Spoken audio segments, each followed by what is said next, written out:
Stories read aloud. Finnegan's favor.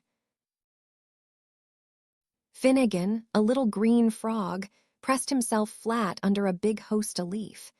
Heavy rain splashed all around his green skin. The drops beat a loud, drumming sound on the broad leaf above him. Cold rivulets snaked across the dirt at the edge of the pond, making him shiver. A flash of white light, sharp and quick, ripped across the sky. For one moment, everything glowed, showing the pond's dark surface just a few frog leaps away. Finnegan took a deep breath, wiggled his toes, and sprang with all his might towards the gray, bubbling water. He dove under the surface, the noisy rain instantly muffled. The world above faded to a blurry, distant rumble. Here, the water was quiet and cool, glowing emerald green. Tiny, shimmering minnows darted past him, their scales catching what little light found its way down. Near the bottom, where the mud was thick and dark, Finnegan saw Shelly. The patient slider turtle was stuck. A forgotten fishing line, thin and strong, held her flipper tight.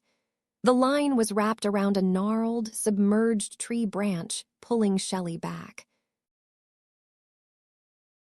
Finnegan nudged the line with his nose, then tried to nip at it with his little teeth, but it was too tough.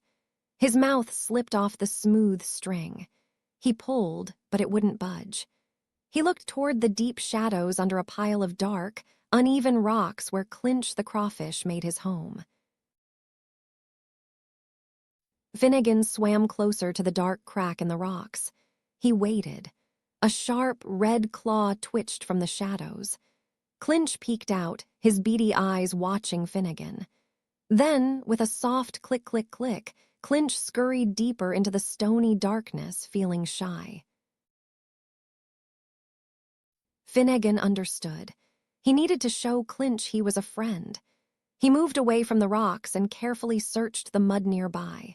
He found a small, smooth, milky white quartz pebble, washed clean by the rain. He carried it back and gently placed it just outside Clinch's rock doorway. Clinch's beady eyes appeared again. He slowly stretched out a claw, nudging the shining pebble. It looked like he thought it was pretty. But then, Clinch's other claw slowly pointed to a different spot. It was a heavy, flat piece of slate that blocked a smaller, second opening to his home. Finnegan understood. Clinch needed help, too. Finnegan swam to the slate. He dug his toes into the soft mud. With a mighty push from his strong back legs, he heaved against the heavy stone. Slowly, with a grunt Finnegan couldn't help, the slate began to tilt and then flopped away. The small tunnel entrance was clear. Clinch took a slow, deep breath. Then finally, he stepped fully out of his hiding place. He took a long look at Finnegan. With a soft scuttle-scuttle, Clinch began to follow Finnegan as they weaved quietly through the tall, swaying reeds back toward Shelly. They found Shelly still struggling, pulling uselessly at the invisible line. Finnegan pointed to the snagged flipper. Clinch understood. He crept close, his sharp claws raised.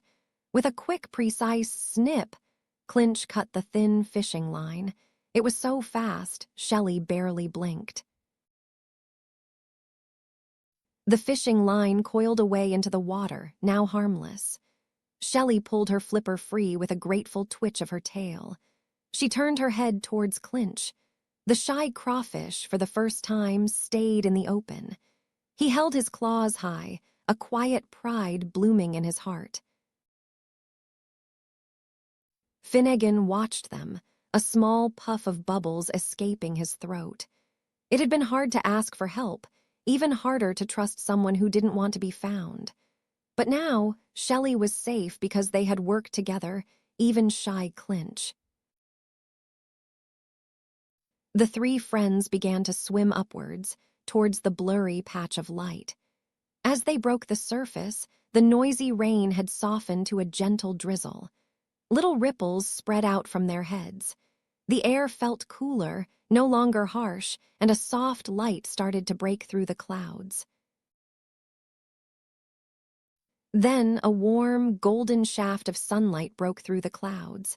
It lit up the pond edge. Shelly climbed slowly onto a smooth, sun-warmed log, stretching her freed flipper. Clinch, instead of hiding, found a cozy spot in the shallow pebbles near the log, basking in the light. The quiet air hummed. The warmth felt good. There were no words, only the comfort of shared presence.